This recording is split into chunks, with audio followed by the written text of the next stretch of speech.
To enable or disable hide all notifications in Samsung Galaxy S10. Open Settings. From a home screen, swipe up or down from the center of the display to access the apps screen. Tap Settings.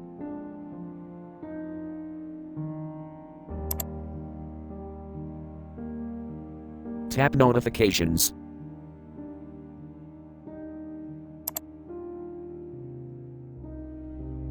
Tap Do Not Disturb.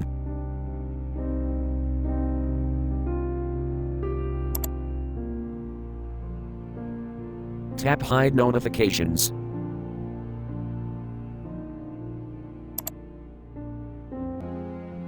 Tap Hide All, switch until blue to enable, or tap until gray to disable.